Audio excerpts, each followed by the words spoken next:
Welcome to Kenton's videos. Enjoy the video. In this video, I will explain how to use DaVinci Resolve's color tools. First, head over to the dedicated color page, which is your central hub for all grading tasks. Before making any adjustments, always check your scopes. These powerful tools, like the waveform and vector scope, give you objective data about your image's luminance and chrominance, guiding your decisions for a truly professional look. Once on the color page, begin with primary corrections.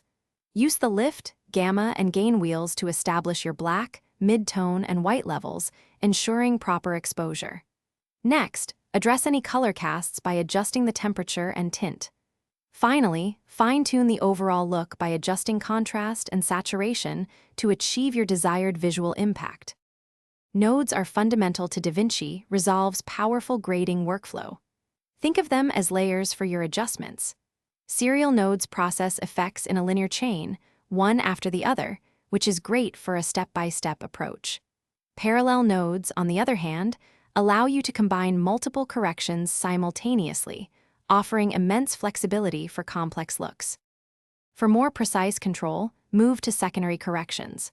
Qualifiers let you select specific colors, like a red shirt, for isolated adjustments. Power windows allow you to draw shapes to isolate areas, such as a face, for targeted grading. Remember to track these windows to ensure your corrections seamlessly follow any movement within your shot. Thanks for watching. Consider subscribing if we helped you.